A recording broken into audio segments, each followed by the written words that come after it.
طواف نساء کا مطلب نساء کا چکر نہیں، یہ خانہ کعبہ کا چکر ہے۔ خانہ کعبہ کا چکر لگائے گا انسان، اور اس خانہ کعبہ کا 7 چکر لگانے کے بعد 2 رکعت نماز طواف نساء پڑھے گا۔ یہ صرف مردوں کے لیے نہیں واجب ہے، طواف نساء عورتوں پر بھی واجب ہے، جس طرح مردوں پر واجب ہے اسی طریقے سے طواف نساء عورتوں پر بھی واجب ہے۔ بغیر طواف نساء کیے ہوئے آپس میں جنسی رابطہ کرنا حرام ہے، گناہ ہے۔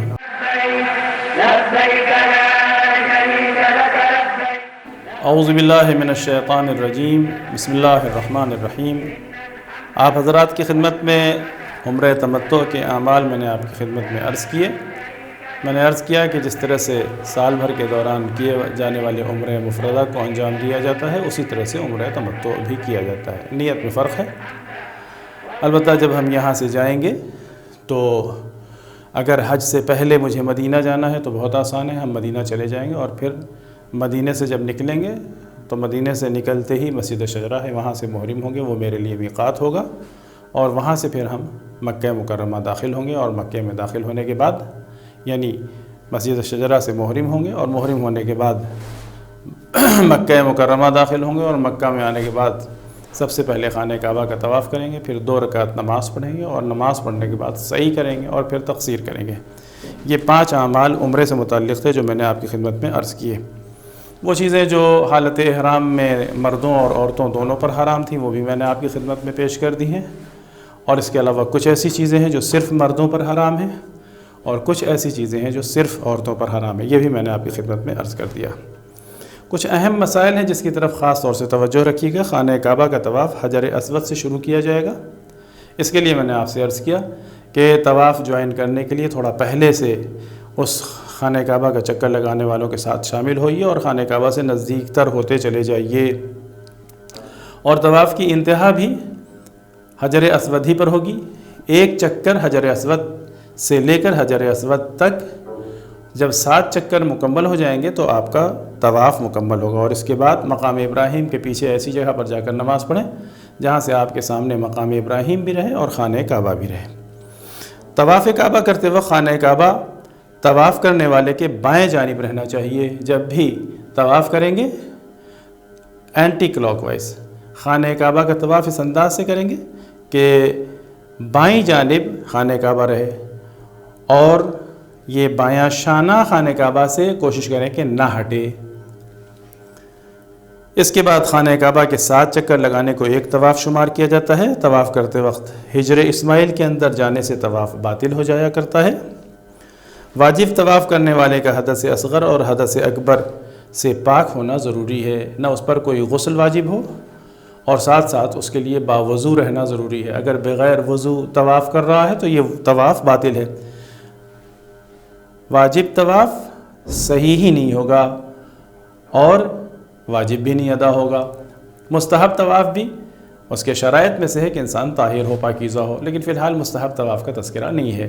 اصل بات فی الحال ہو رہی ہے واجب طواف کی، کہ یہ خانہ کعبہ کی جو 7 چکر لگائے جائیں گے اس کے دوران نہ حدث اصغر صادر ہو کہ مثلا ریاح خارج ہو جائے یا کوئی ایسی چیز ہو جس کی بنیاد پر وضو ٹوٹ جایا کرتا ہے، نہیں، ایسا نہیں ہونا چاہیے کہ ایسی صورت میں یہ طواف باطل ہو جائے گا۔ اب اس کے بعد مسئلہ ہے کہ مثلا اگر کسی کے ساتھ یہ مشکل پیش آ جائے تو 4 چکر سے زیادہ لگا چکا ہو تو جائے اور جا کر کے وضو کر کے آئے، اور آنے کے بعد آگے 5واں اور 6واں 7واں چکر لگا لے، لیکن اگر 4 چکر سے کم لگایا تھا تو پورا طواف باطل ہو جائے گا۔ واجب طواف کرنے والے کا حدث اصغر اور حدث اکبر سے پاک ہونا ضروری ہے، یعنی اس پر کوئی واجب غسل نہ ہو، اور طہارت کے ساتھ باوضو طواف کرے۔ نماز طواف نماز صبح کی طرح پڑھی جائے گی۔ اس بات کا خیال رکھیے گا کہیں ایسا نہ ہو کہ آپ کی نمازیں جو آپ پڑھتے ہیں اس میں کوئی غلطی پائی جاتی ہو۔ پہلی ذمہ داری ہے کہ یہ روزانہ پڑھی جانے والی نماز کو ہم علماء کے سامنے جائیں اور انہیں سنائیں اور اصلاح کروائیں۔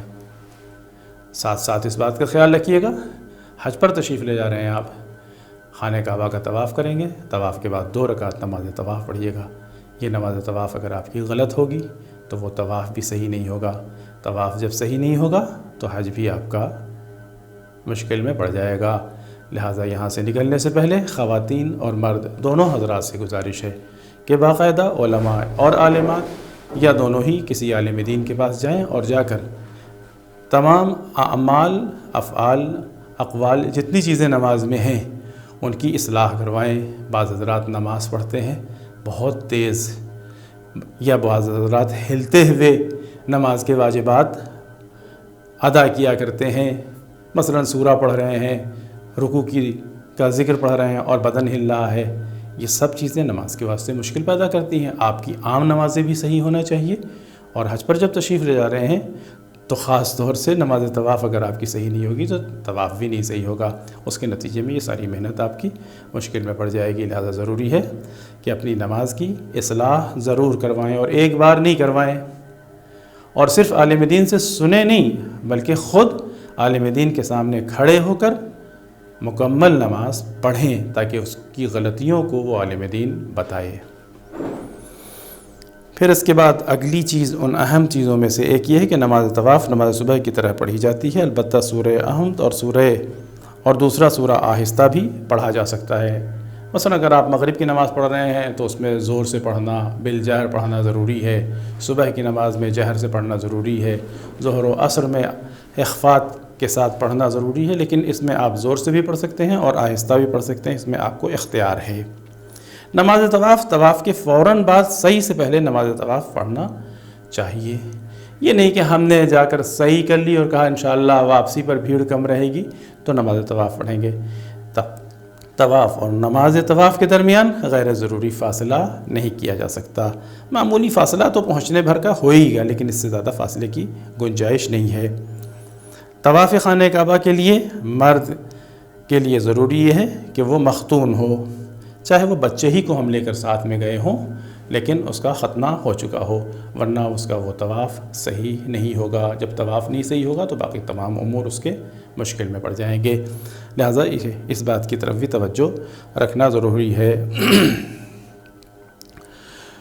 حتیٰ کہ اگر کسی ایسے بچے کو لے کر کے حج میں یا عمرے پر گئے ہیں جس کا ختنہ نہیں ہوا ہے تو پھر اس کو محرم نہ کیا جائے۔ اب یہ کیسے اس سلسلے میں اور اعمال اور چیزیں ہیں وہ انشاءاللہ وہاں موجود علماء سے دریافت کریں یا پھر کتاب میں مطالعہ کریں، تفصیل سب موجود ہیں۔ پھر اس کے بعد وہ واجب طواف انسان جب حج کرنے یا عمرہ کرنے جا رہا ہے تو 2 واجب طواف ایک ساتھ ملا کر کرنا اس کے لیے حرام ہے۔ مثال کے طور پر ہم نے خانہ کعبہ کا 7 چکر لگایا اور چکر لگانے کے بعد پھر فوراً ہی ایک بار پھر میں نے کہا طواف نساء بھی اسی کے ساتھ کر لیں اور پھر 7 چکر لگا لیا، نہیں، 2 واجب طواف ملا کر کرنا حرام ہے۔ یعنی ایک طواف مکمل کرنے کے بعد نماز پڑھے بغیر دوسرا واجب طواف شروع کر دینا جائز نہیں ہے۔ گرچہ طواف نساء صحیح و تقصیر کے بعد کیا جائے گا، لیکن اور کسی بنیاد پر اگر ہم پر طواف واجب ہو گیا ہو، مثال کے طور پر ہمارے اوپر ہم نے نظر کر لی ہو کہ ہم انشاءاللہ جب حج کے اعمال منی اور عرفات سے لوٹ کر مکہ پہنچ جائیں گے تو ایک خانہ خدا کا طواف کریں گے، ہم نے اس خانہ خدا کے طواف کو اپنے حج کے طواف سے جوڑ کر کے کر لیا، کہتے ہیں نہیں، 2 واجب طواف ملا کر کرنا جائز نہیں ہے، بیچ میں نماز کا فاصلہ ضروری ہے۔ 2 مستحب طواف ملا کر کرنا مکروہ ہے، یعنی ہم گئے عام دنوں میں عمرہ تمتع انجام دے دیا، حج میں ابھی وقت باقی تھا، عمرہ تمتع کے انجام دینے کے بعد ہم نے کہا اب خانہ کعبہ کا طواف کیا جائے۔ آج میں سویرے گیا اور جا کے میں نے 7 چکر لگائے اپنے والد کی طرف سے مستحب، یا خود اپنی طرف سے مستحب، پھر اس کے بعد دوبارہ 7 چکر اپنی والدہ کی طرف سے لگایا مستحب، اور اس کے بعد پھر وہ مقام ابراہیم کے پشت پر جا کر میں نے دونوں طواف کی 2 رکعت نماز پڑھ لی۔ کہتے ہیں یہ مکروہ ہے، لیکن یہی اگر واجب ہوتا تو حرام ہے۔ صحیح کرنے کی ابتدا صفا سے کی جائے گی اور صحیح کی انتہا مروہ پر کی جائے گی۔ صحیح میں صفا سے مروہ تک جانا صحیح کا 1 چکر شمار کیا جاتا ہے۔ صفا اور مروہ کے درمیان صحیح کرتے وقت 7 بار چلنے کو ایک صحیح کہا جاتا ہے۔ صحیح میں وضو اور طہارت واجب نہیں ہے، لہٰذا اگر کسی کا وضو طواف و نماز طواف کے بعد باطل ہو گیا ہے تب بھی وہ طواف کے بعد نماز طواف پڑھ لینے کے بعد جا کر صحیح کر سکتا ہے، گرچہ احتیاط مستحب یہ ہے کہ انسان باوضو رہے۔ حلق یا تقصیر، جسے سر منڈوانا یا داڑھی کے بال چھوٹے کرنا یا سر کے بال چھوٹے کرنا یا ناخن کاٹنا، عمرے کا 5واں اور آخری عمل قرار دیا گیا ہے۔ اس عمل کے انجام دیے بغیر حالت احرام سے حرام ہونے والی چیزیں حلال نہیں ہو سکتی۔ حلق یا تقصیر کرنے کے لیے کوئی مخصوص جگہ نہیں ہے، بلکہ مکے میں کسی بھی جگہ کیا جا سکتا ہے۔ عمرہ تمام کرنے کے بعد مردوں اور عورتوں پر واجب ہے کہ طواف نساء کریں۔ یہ عمرہ مفردہ کی بات ہے۔ آپ حج تمتع پر جا رہے ہیں، انشاءاللہ جب حج مکمل ہو جائے گا تو اس کے بعد آپ طواف نساء کریں گے۔ یہ طواف بھی واجب طواف ہی کی طرح کیا جائے گا، یعنی جب انسان حج مکمل کر لے گا یا اگر عمرہ مفردہ کے لیے گیا ہے اور عمرہ مکمل کر لے گا تو پھر خانہ کعبہ کے ساتھ چکر لگے گا بنا میں طواف نساء۔ طواف نساء کا مطلب نساء کا چکر نہیں، یہ خانہ کعبہ کا چکر ہے۔ خانہ کعبہ کا چکر لگائے گا انسان، اور اس خانہ کعبہ کا 7 چکر لگانے کے بعد 2 رکعت نماز طواف نساء پڑھے گا۔ یہ صرف مردوں کے لیے نہیں واجب ہے، طواف نساء عورتوں پر بھی واجب ہے۔ جس طرح مردوں پر واجب ہے اسی طریقے سے طواف نساء عورتوں پر بھی واجب ہے۔ بغیر طواف نساء کیے ہوئے آپس میں جنسی رابطہ کرنا حرام ہے، گناہ ہے اور کفارہ ہے بہت بڑا۔ اس کے بعد کچھ چیزیں آپ کے ساتھ وہاں اور بھی پیش آئیں گی جب آپ مکے میں رکیں گے۔ مسجد الحرام اور مسجد النبی کے پتھر والے فرش پر سجدہ کرنے میں کوئی حرج نہیں ہے، اطمینان سے آپ سجدہ کر سکتے ہیں۔ مسجد الحرام میں 1 رکعت نماز پڑھنا 1,00,000 رکعت نماز پڑھنے کے برابر ثواب رکھتی ہے، اور مسجد النبی میں 1 رکعت نماز کا ثواب 10,000 رکعت نماز کے برابر ہے۔ لہٰذا زائرین کے لیے بہترین موقع ہوتا ہے کہ لوگوں کو اس سے فائدہ اٹھانا چاہیے اور اپنی واجب یا قضا نمازیں ان مقدس مقامات پر جا کر پڑھنا چاہیے تاکہ ثواب زیادہ سے زیادہ ملے، یعنی فرائض کی ادائیگی بھی ہو جائے اور بے پناہ اجر اور ثواب کا مستحق بن سکے انسان۔ مکہ مکرمہ میں زیادہ سے زیادہ قرآن پڑھنا، یعنی اس عمرے اور حج کے درمیان جو فاصلہ ہوگا اس میں آپ زیادہ سے زیادہ تلاوت قرآن کریں، کوشش کریں کم سے کم 1 قرآن کریم مکمل کریں۔ ذکر خدا کرنا، بار بار خانہ کعبہ کو دیکھنا، یہ سب مستحب ہے، دیکھنا بھی مستحب ہے۔ مکے میں رکنے کے دوران 368 مرتبہ خانہ کعبہ کا طواف کرنا مستحب ہے، ورنہ کم سے کم 52 مرتبہ طواف کرنا مستحب قرار دیا گیا ہے، اور یہ بھی ممکن نہ ہو تو جتنا ممکن ہو طواف کرنا مستحب ہے۔ زمزم کا پانی پینے میں بہت زیادہ ثواب ہے۔ اس کے علاوہ اور بھی بہت ساری چیزیں وہاں مکے سے متعلق پائی جاتی ہیں جو انشاءاللہ درمیان میں آپ کی خدمت میں عرض کی جائیں گی۔ بہرحال آپ مکہ پہنچ گئے، اور پہنچنے کے بعد آپ نے اعمال عمرے تمتع انجام دے لیے، اب آپ فری ہو گئے۔ اب اس کے بعد آپ کو تیار ہونا ہے حج تمتع کے واسطے۔ سلسلہ شروع کرتا ہوں حج سے متعلق۔ یہ حج تمتع جو آپ کرنے کے لیے تشریف لے گئے تھے، اس کے 2 اعمال تھے، ایک تھا عمرہ تمتع اور دوسرا تھا حج تمتع۔ پہلا بیان ہو گیا، دوسرے کو شروع کرنے جا رہا ہوں۔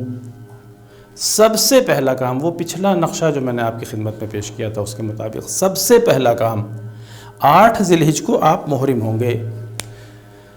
جیسا کہ میں نے آپ سے عرض کیا کہ علماء تشیع اس بات کی تاکید کرتے ہیں کہ منی کا ثواب حاصل کرنے کی کوشش نہ کریں، بلکہ کوشش کریں کہ میدان عرفات وقت پر پہنچ جائیں۔ لہٰذا 8 کو رات کے وقت محرم ہو کر مکے سے سیدھے میدان عرفات نکل جائیں۔ لہٰذا رات کو آپ کو علماء کہیں گے کہ محرم ہو جائیے، اور محرم ہونے کے بعد عرفات چلیے۔ آپ منی اور مزدلفہ کو پاس کرتے ہوئے اس کے سائڈ سے گزرتے ہوئے میدان عرفات پہنچ جائیں گے۔ ہو سکتا ہے سحر کے وقت آپ 9 تاریخ کو پہنچ جائیں، ہو سکتا ہے صبح کے 6, 7, 8 بج جائیں۔ بہرحال آپ کو ظہر سے پہلے میدان عرفات پہنچ جانا ہے، اور میدان عرفات ظہر سے پہلے پہنچنے کے بعد وہاں پر رہنا ہے، اپنا دعائیں پڑھتے رہیے گا، تلاوت کیجیے گا، عبادتیں انجام دیجیے گا۔ بہترین دعا کی جگہ ہے، دعائیں قبول ہونے کا بہترین مقام ہے۔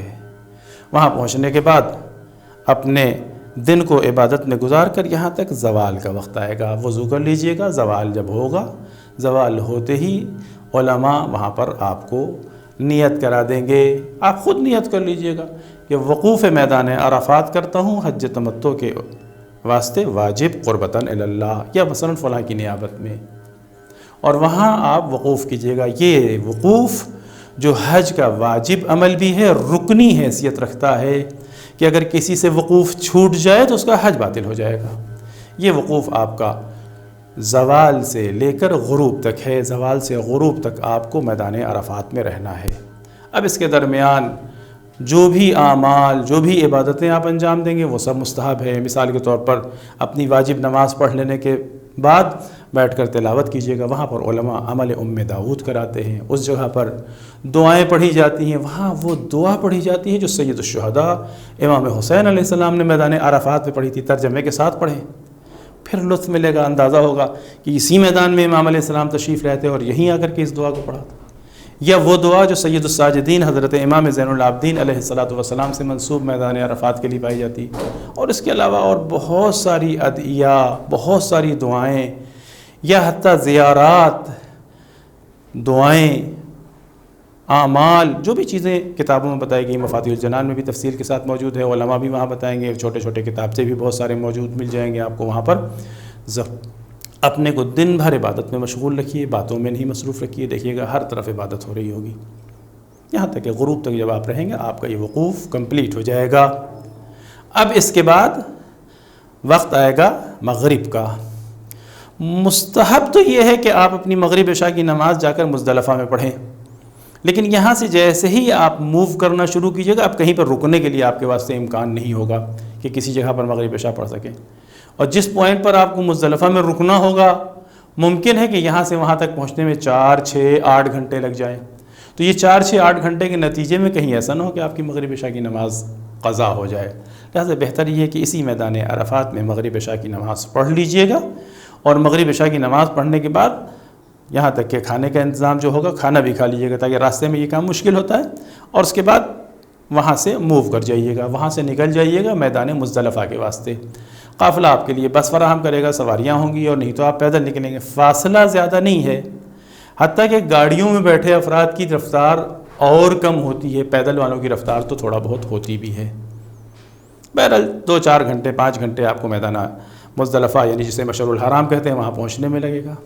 یہ استحباب کے میدان مزدلفہ میں پہنچ کر مغرب عشاء کی نماز ایک ساتھ پڑھی جائے، یہ ہمارے ہاں بھی ہے اور برادران اہل سنت میں بھی ہے۔ وہ بھی اس نماز کو تاخیر کرتے ہیں یہاں تک کہ مزدلفہ پہنچ کر مغرب و عشاء کی نماز پڑھتے ہیں، اور روز عرفہ دن کے وقت ظہر و عصر کی نماز ایک ساتھ ملا کر اول وقت وہ بھی پڑھا کرتے ہیں، ان کے ہاں بھی مستحب ہے۔ بہرحال فی الحال ہمارا یہ موضوع گفتگو نہیں ہے، اصل بات اتنی ہے کہ ہم میدان مزدلفہ کے لیے نکل جائیں گے، اور پھر میدان مزدلفہ رات کے کسی حصے میں پہنچیں گے۔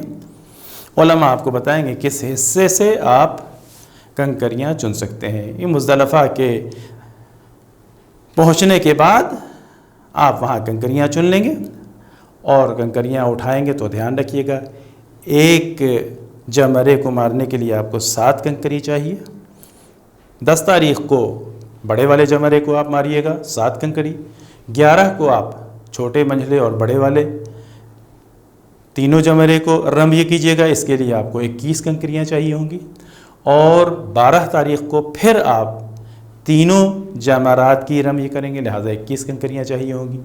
ٹوٹل 49 کنکریاں آپ کو چاہیے ہوں گی، لیکن جس وقت آپ کنکری ماریں گے اس وقت آپ کے ہاتھ سے مس ہو جائے گی، کنکریاں کچھ گر جائیں گی، کچھ ایسی ہوں گی جن کے لگنے کا یقین نہیں ہوگا، لہٰذا اس لیے بہتر یہ ہے کہ 100، 125 ایک آدمی کے اوپر کنکری ہونا چاہیے۔ ایک کنکری کا سائز ایک پور کے برابر ہو، نہ اس سے زیادہ بڑی ہو اور نہ اس سے چھوٹی ہو۔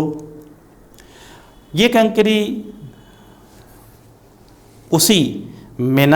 اسی مزدلفہ سے آپ اٹھائیں گے جہاں آپ ابھی ہیں، اور یہاں تک کہ اذان صبح کا وقت ہوگا۔ اذان صبح کے وقت سے لے کر کے سورج نکلنے تک وقوف مزدلفہ آپ پر واجب ہے۔ آپ پر واجب ہے کہ میدان مزدلفہ میں نیت کریں گے کہ میں وقوف کرتا ہوں میدان مزدلفہ کا حج تمتع کے لیے اپنے واسطے، یا مثلا فلاں کی نیابت میں واجب قربتاً اللہ آپ وہاں وقوف کریں گے، اور وقوف کرنے کے بعد جیسے ہی سورج نکلے گا دیکھیے گا سب نکل پڑیں گے میدان منا کی جانب۔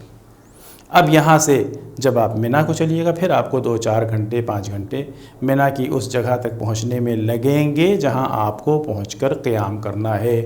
وہاں باقاعدہ مضبوط لگے ہوئے خیمے ہوں گے جس کے اندر ایئر کولر بھی لگا ہوگا، سہولتیں بھی فراہم ہوگی، قالینیں بھی بچھی ہوں گی، الگ الگ حصے پارٹیشن بندھے ہوئے ہوں گے۔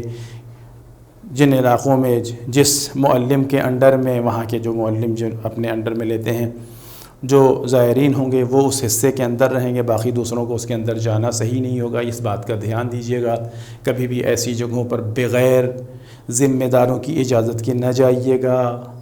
آپ حج کرنے تشریف لے گئے ہیں، یہاں کھیل نہیں ہے کہ کسی کی اجازت ہو یا نہ ہو آپ جا کر کسی کے گھر میں بیٹھ جائیں، کسی کے کمرے میں بیٹھ جائیں، کسی کے خیمے میں بیٹھ جائیں۔ جو بھی وقت گزاریے گا اجازت کے ساتھ گزاریے گا، ورنہ اپنے خیمے میں رہیے گا۔ اور دھیان دیجیے گا کہ آپ کا خیمہ منا کے اندر ہے یا منا کے باہر ہے۔ ایسا بھی ہوتا ہے کہ یہ خیمے منا کے باہر ہوتے ہیں۔ ایسی صورت میں جو مومنین کے کاروان جاتے ہیں ان سے رابطہ کیجیے گا اور ان سے پوچھیے گا، ان کے عالم دین سے پوچھیے گا، وہ آپ کو مشکل کا حل بتائیں گے۔ بہرحال آپس میں ٹیلی فون کے ذریعے ایک دوسرے سے جڑے رہیے گا، تبھی آپ کو پتہ چلے گا۔ راستوں میں دیکھیے گا حدود لکھے ہیں، یہ منا کے اندر حصہ ہے یا منا کے باہر ہے۔ آپ منا کے اندر رہیں، منا کے باہر نہیں رہیں۔ اب اس کے بعد منا پہنچنے کے بعد جو اعمال آپ کو انجام دینے ہیں، آپ کا سب سے پہلا عمل ہے کہ آپ جائیے گا اور جا کر رمی جمرہ عقبہ کیجیے گا، یعنی بڑے شیطان کو 7 کنکریاں مارنا ہے 10 تاریخ کو۔ سب سے پہلا عمل میدان میں پہنچنے کے بعد اس 7 کنکریوں کے واسطے 12 15 20 کنکریاں اپنے پاس لے لیجئے گا اور لے کر اس طرف چلے جائیے گا جدھر سب جا رہے ہوں گے، اور وہاں پہنچنے کے بعد کنکریاں آپ کو مارنی ہیں۔ پہلے یہ ایک پلر تھا، بہت آسان تھا، اس طرف آدمی اشارہ دے کر کے مار دیا کرتا تھا۔ اب اس پلر کو دیوار کی شکل دے دی ہے، آپ کو اندازہ سب مل جائے گا وہاں پہنچنے کے بعد کہاں پر مارنا ہے۔ کوشش کیجیے گا جتنا نزدیک جا کر ماریں، دور سے نہیں ماریں۔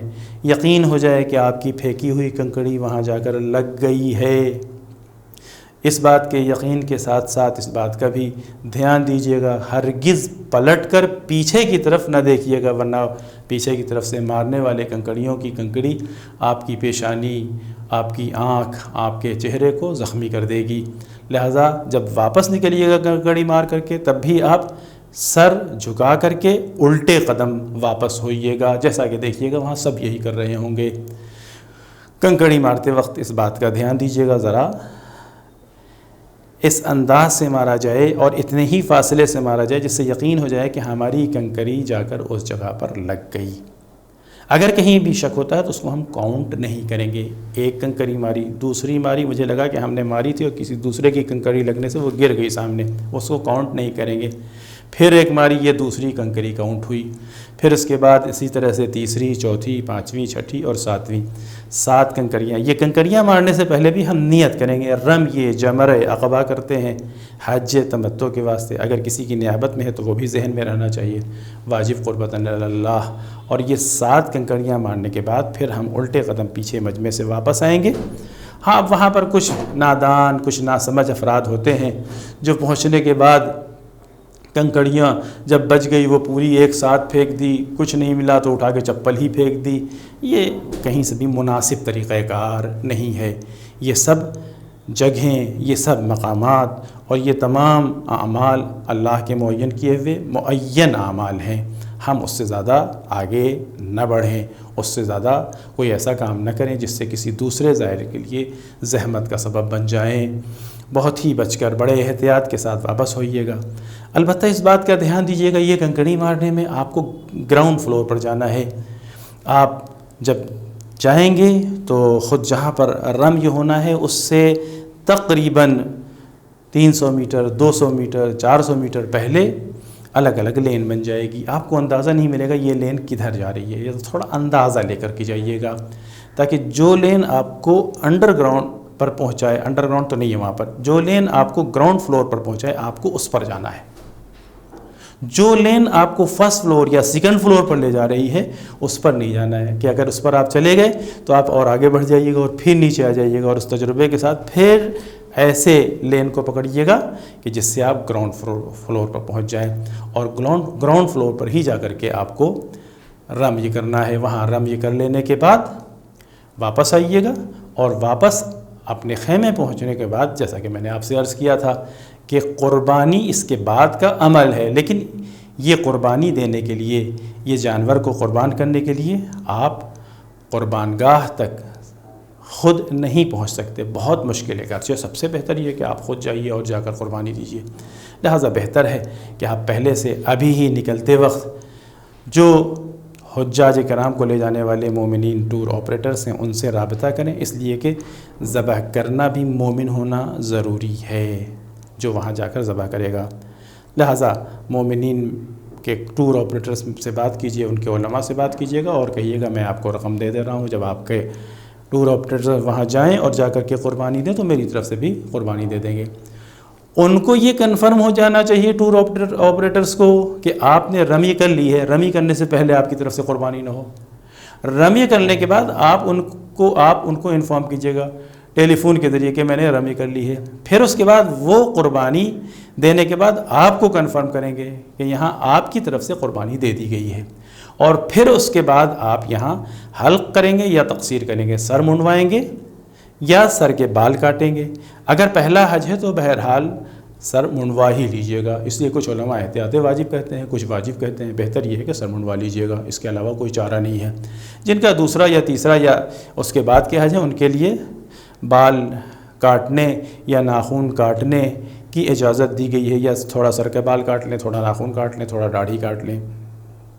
عورتوں کے لیے سر کے بال کاٹ لیں اور ناخن کے بال کاٹ لیں۔ عورتوں کے لیے یہی حکم ہے، ان کے لیے تقصیر کا حکم پایا جاتا ہے، عورتوں کو حلق کا حکم نہیں دیا گیا ہے۔ بہرحال اب یہاں تقصیر یا حلق کر لینے کے بعد آپ احرام سے باہر آ جائیں گے، رہیں گے منی کے اندر، منی میں رہیے گا لیکن آپ احرام سے باہر آ جائیے گا۔ مگر یہاں پر کچھ چیزوں کا خاص طور سے خیال رکھیے گا، ترتیب برقرار رہے۔ پہلے آپ کی طرف سے جمرہ عقبہ بڑے شیطان کو رمی کرنا ہے، اس کے بعد کا عمل ہوگا کہ آپ کی طرف سے جانور قربان کیا جائے۔ اس بات کا یہ بھی دھیان دیجیے گا کہ ممکن ہے کہ جو ٹور آپریٹر قربانی دینے کے لیے گئے ہیں مشکلوں سے دوچار ہو جائیں، جانور نہیں مل رہا ہے یا بھیڑ زیادہ ہے، تاخیر ہو رہی ہے۔ کبھی کبھی ایسا بھی ہوتا ہے کہ 10 تاریخ کو قربانی نہیں ہو پاتی، اور کبھی ایسا بھی ہوتا ہے کہ 11 کو بھی قربانی نہیں ہو پاتی۔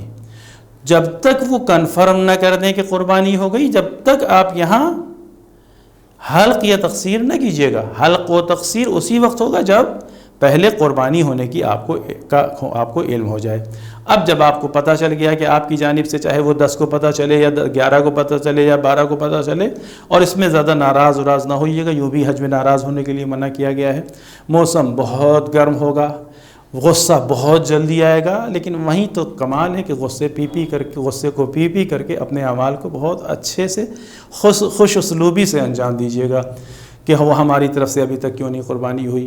ارے نہیں ہوئی بھائی، وہ جس مشکل کا دوچار ہے وہ جانتا ہے، آپ تو وہاں کے مسائل کو نہیں سمجھ رہے ہیں، لہٰذا خاموشی سے بس ہاں آپ محرم رہیں گے جب تک کہ حلق و تقصیر نہ کریں گے، لہٰذا لیٹیے گا، اے سی لگا ہوگا، ٹھنڈک لگے گی، سر کے اوپر آپ احرام کا کپڑا نہ ڈال لیجیے گا، خواتین اپنے چہرے پہ نہ ڈال لیں گی، پیر کو نہ چھپا لیں گی، اور بھی تمام امور جتنے بھی محرم پر حرام قرار دیے گئے ان تمام چیزوں کا خیال رکھیے گا جب تک کہ آپ کی جانب سے قربانی نہ ہو جائے اور آپ حلق و تقصیر نہ کر لیں۔ یہ اتنے اعمال کے ساتھ ساتھ دوسری چیز جو میدان منی میں واجب قرار دی گئی ہے وہ ہے بیتوتہ، یعنی رات منی میں گزارنا واجب ہے۔ رات منی میں گزارنا واجب ہے کا مطلب یہ ہے کہ ہمیں دیکھنا ہوگا، ہمارے ٹور آپریٹر نے جو انتظام کیا ہے، جو مومنین ٹور آپریٹرز ہیں وہ تو بہرحال ہر حال میں چاہے اس کے اوپر جتنے بھی پیسے خرچ ہو جائیں وہ منی ہی میں رکنے کے لیے انتظام کرتے ہیں، لیکن جو ٹور آپریٹرز کے ساتھ نہیں ہیں، جو مثلا حج کمیٹی وغیرہ کے ساتھ ہیں، اس میں برادران اسلام کا انتظام ہوتا ہے، اور ان کے یہاں جو بھی مسائل ہے اس کی بنیاد کے اوپر شاید اتنا زیادہ اہم نہیں ہے، وہ منی کے باہر بھی رکنے کا انتظام کر دیا کرتے ہیں۔ آپ کو نظر رکھنا ہوگی کہ کہیں منی سے باہر آپ کی قیام گاہ نہیں ہے۔ اگر منی کے حدود سے باہر آپ کی قیام گاہ ہے تو کم سے کم مثال کے طور پر جو چیزیں میں نے آپ کی خدمت میں عرض کی، حلق کرنا وہ منی کے اندر ہونا چاہیے، قربانی تو دوسرا جا کے دے رہا ہے آپ کی طرف سے، کنکڑی تو بہرحال آپ کو مینا کے اندر ہی مارنا ہے جمرہ عقبہ کو۔ کم سے کم رات آپ کو مینا کے اندر گزارنی ہے، کسی دوسرے کے قافلے میں خیمے میں گھس کر بغیر ٹور آپریٹرز یا وہاں کے ذمہ دار افراد کی اجازت کے ہرگز نہ رہیے گا، ورنہ یہ آپ کا بیتوتا بھی صحیح نہیں ہوگا۔ چاہے آپ کو سڑک پر وقت گزارنا پڑ جائے، چاہے سڑک پر رات بیٹھ کر گزارنا پڑ جائے، مینا کی 2 راتیں گزارنا آپ پر واجب ہے، 10 اور 11 کے درمیان کی رات اور 11 اور 12 کے درمیان کی رات۔ البتہ فقہا نے یہ اجازت دی ہے کہ مکمل آدھا حصہ رات کا اگر آپ نے مینا میں گزار لیا تو دوسرے آدھے حصے میں آپ باہر نکل سکتے ہیں۔ مثال کے طور پر اگر آپ غروب سے لے کے مڈ نائٹ آدھی رات تک آپ مینا میں رہ گئے تو دوسرے حصے میں نکل سکتے ہیں۔ اس میں ذرا اپنے فقہا کے فتوے کو بھی دریافت کر لیجئے گا، یا پھر دوسرا آدھا حصہ آپ گزار لیجئے کہ آپ مینا میں آ جائیں، رات کے وقت پہنچیں 11 بجے تک، مڈ نائٹ 12 سوا 12 جو بھی ٹائم ہو وہاں کا، اس وقت سے لے کر کے اذان صبح نہیں بلکہ سورج نکلنے تک آپ مینا میں گزار لیجئے، تو اس کے بعد یہ بیتوتا آپ کا شمار کر لیا جائے گا۔ 10 اور 11 کے بیچ کی رات بھی آپ کو مینا میں گزارنا ہے، 11 اور 12 کی رات کے درمیان بھی آپ کو مینا ہی میں وقت گزارنا ہے، اور اس کے بعد پھر جب صبح ہو جائے گی تو پھر 11 کے اعمال آپ کے شروع ہو جائیں گے۔ حج تمتع کے اعمال جو میں نے آپ کی خدمت میں عرض کیے، اب میں دوبارہ ایک بار یہاں پر خلاصے کے ساتھ لکھ دوں۔ نمبر 1 محرم ہونا، نمبر 2 وقوف عرفات، نمبر 3 وقوف مزدلفہ یا مشعر الحرام، نمبر 4 مشعر الحرام سے نکل کر ہم مینا میں پہنچیں گے، اور مینا میں پہنچنے کے بعد ہم سب سے پہلا عمل جو انجام دیں گے وہ ہے رمی جمرہ عقبہ، یعنی بڑے شیطان کو رمی کرنا، اور پھر 5واں عمل ہے قربانی، یعنی ہماری جانب سے جو بھی قربان گاہ پر سلیٹر ہاؤس پر گئے ہیں وہ جب قربانی دے دیں اور کنفرم کر دیں کہ آپ کی طرف سے جانور قربان کر دیا گیا ہے، تب اس کے بعد پھر 6واں عمل ہے حلق، یعنی سر منڈانا یا تقصیر، سر کے بال کاٹنا یا ناخن کاٹنا یا داڑھی کاٹنا۔ یہ اتنی چیزیں ہو گئی، 6 عمل ہو گئے حج تمتع کے جو آپ کی خدمت میں عرض کر دیے گئے۔ اب اس کے بعد 7ویں چیز میں آپ کی خدمت میں عرض کرتا ہوں جو حج تمتع میں واجب قرار دی گئی ہے، وہ ہے بیتوتا۔ بیتوتا کہتے ہیں رات گزارنا، مینا میں 10 اور 11 کے درمیان کی رات گزارنا، اور 11 اور 12 ذی الحجہ کے درمیان کی رات گزارنا۔ 2 راتیں مینا میں گزارنا ضروری ہے، واجب ہے، حج کا حصہ ہے۔ البتہ یہاں پر ایک بات کا خیال رکھیے گا کہ مینا میں 12 تاریخ کو آپ فرصت پا جائیں گے، بیتوتا کرنے کے بعد آپ جیسے ہی 12 تاریخ کا دن آدھا گزر جائے گا آپ مینا سے نکل جائیں گے۔ اب مینا سے نکلنے میں ہو سکتا ہے کہ اتنا مجمع اور اتنا ازدحام ہو کہ آپ غروب تک مینا سے نہ نکل پائیں، اور گاڑی میں بیٹھے رہیں، گاڑی چلتی رہے لیکن مینا کے اندر ہی ٹہلتے رہیں، مینا کے حد سے باہر نہ ہو پائیں غروب سے پہلے۔ تو اگر آپ غروب سے پہلے مینا سے 12 تاریخ کو نہ نکل پائے تو پھر آپ پر واجب ہے کہ 12 اور 13 کے درمیان والی رات میں پھر مینا میں رکیں، 12 اور 13 والی رات کے درمیان پھر آپ مینا میں رکیں۔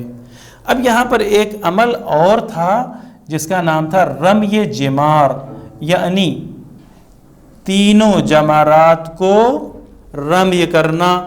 10 تاریخ کو 10 ذی الحجہ کو رمی جمار کیا جائے گا، 11 ذی الحجہ کو کیا جائے گا رمی جمار۔ تو 10 تاریخ کو صرف بڑے والے کو کیا گیا، 10 کو صرف ایک کو کیا گیا، 11 کو تینوں کو کیا گیا، 12 کو تینوں کو کیا گیا۔ اب اس کے بعد اگر آپ 12 ذی الحجہ کو شام کے وقت غروب سے پہلے مینا سے نہ نکل سکے تو ایسی صورت میں آپ کو 12 اور 13 کے درمیان والی رات کو پھر مینا میں رکنا واجب ہوگا، اور ایسی صورت میں 13 تاریخ کو پھر آپ تینوں جمرات کو جمار رمی کریں گے۔ لہٰذا اپنے پاس کنکڑیاں احتیاطاً کچھ اس کے لیے بھی رکھے رہیے گا، اور اگر ایسی مشکل پیش آ گئی تو جن کے پاس بچی ہوئی جھولی میں واپس جا رہی ہوگی کنکڑی، ان سے مانگ لیجئے گا، تاکہ 13 تاریخ کو پھر آپ کو اگر کرنا پڑ جائے، گرچہ ایسا کیس لاکھوں میں 2 4 10 پیش آتا ہو، ایسا واقعہ ہوتا نہیں ہے، لیکن اس لیے بتا دیا جاتا ہے کہ کہیں اگر آپ قافلے سے بچھڑ گئے اور آپ نے کوشش کی اور مینا سے نہ نکل پائے 12 تاریخ کو شام تک، تو پھر آپ 12 کو رات کو مینا میں رکیے گا، وہاں رکنے میں کوئی پرابلم نہیں پیدا کرے گا، چلے جائیے گا اپنے خیمے میں یا کہیں کسی جگہ پر رکیے گا، اور اس کے بعد جب صبح ہوگی تو پھر چلے جائیے گا رمی جمار کرنے کے لیے، اور جب رمی جمار کرنے کے لیے جائیے گا تو جا کر کے آپ کو دوبارہ وہی چھوٹے جمرے کو، پھر منجھلے جمرے کو، اور پھر بڑے جمرے کو، تینوں کو رمی کرنا ہوگی، اور اس کے بعد پھر آپ مکے کے لیے نکل جائیں گے۔ 10 تاریخ کو پھر دوبارہ عرض کر رہا ہوں، صرف جمرہ عقبہ جو بڑا شیطان ہے اس کو رمی کرنا ہے، اور 11 تاریخ کو پہلے چھوٹے والے کو رمی کرنا ہے 7 کنکڑیاں، پھر منجھلے والے کو رمی کرنا ہے 7 کنکڑیاں، اور پھر بڑے والے کو رمی کرنا ہے 7 کنکڑیاں، پھر 12 تاریخ کو دوبارہ پہلے چھوٹے والے کو رمی کرنا ہے، پھر منجھلے والے کو کرنا ہے، اور پھر بڑے والے کو کرنا ہے۔ میں یہ لفظ اس لیے استعمال کر رہا ہوں کہ یہی وہاں بورڈ پر لکھا ہوا ہوگا، منجھلا جمرہ، بڑا جمرہ، چھوٹا جمرہ، تو اسی اعتبار سے آپ کو رمی کرنا ہوگا۔ اگر خدا نخواستہ کہیں کسی مشکل کا شکار ہو گئے اور آپ 13 کو رکنا پڑ گیا تو پھر 13 کو پھر آپ تینوں کو رمی کریں گے، چھوٹے والے کو بھی، منجھلے والے کو بھی، اور بڑے والے کو بھی۔ یہ اعمال در حقیقت وقوف عرفات، یعنی محرم ہو چکے آپ، وقوف عرفات کر چکے آپ، وقوف مشعر الحرام کر چکے آپ، رمی جمرہ عقبہ آپ نے 10 تاریخ کو کر لیا، قربانی کر دی، حلق یا تقصیر کر لیا، رات بھی گزاری آپ نے، آدھی رات بہرحال آپ کو گزارنی ہے، یا ادھر غروب سے لے کے آدھی رات تک، یا ادھر آدھی رات سے لے کے غروب تک، اتنا حصہ بہرحال آپ کو گزارنا ہے، بہتر ہے کہ پوری رات گزاریے۔ پھر اس کے بعد 11 اور 12 تاریخ کو تینوں جمرات کو آپ نے 7 کنکڑیاں ماری، ترتیب پہلے چھوٹا، پھر منجھلا، پھر بڑا، اور اسی طریقے سے 12 کو دوبارہ آپ نے، اس کا وقت صبح سورج نکلنے کے بعد سے لے کر غروب تک ہے۔ اگر آپ سویرے نماز صبح پڑھنے کے بعد کوشش کریں کہ نکل جائیں تاکہ آپ سورج نکلنے کے بعد جا کر رمی کر لیں تو نسبتاً کافی سناٹا مل جائے گا۔ ظہر کے بعد مجمع سب سے زیادہ ہوتا ہے۔ بہرحال یہ رمی جمار آپ کر لیں گے، رمی جمار کرنے کے بعد اب آپ کو اعمال مکہ انجام دینا ہے۔ یہ نواں عمل اب جو آپ کا ہے وہ ہے اعمال مکہ، یعنی اب آپ کو مکہ واپس آنا ہے اور مکے میں آ کے مکے کے اعمال کیا انجام دینے ہیں۔ پہلا عمل ہے مکہ پہنچنے کے بعد خانہ کعبہ کا طواف، اور خانہ کعبہ کے طواف کے بعد آپ کو مکہ پہنچنے کے بعد نماز طواف پڑھنی ہے 2 رکعت، پھر آپ کو سعی کرنی ہے، اور سعی کرنے کے بعد اب تقصیر یا حلق نہیں کرنا، اس لیے کہ آپ تقصیر حلق کر کے محل ہو چکے ہیں، اب محرم نہیں ہیں آپ کا حج سعی کرنے کے بعد مکمل ہو جائے گا، لیکن اب آپ کے اوپر طواف نساء واجب ہے، یعنی خانہ کعبہ کا 7 چکر لگائیں گے، چاہے وہ مرد ہوں یا عورتیں، اور اس کے بعد 2 رکعت نماز طواف نساء پڑھیں گے۔ اس طرح سے آپ کا حج مکمل ہو جائے گا۔ انشاءاللہ اس سلسلے میں اور کچھ تفصیلات اگلی میٹنگ میں آپ کی خدمت میں پیش کی جائیں گی۔ والسلام علیکم ورحمۃ اللہ۔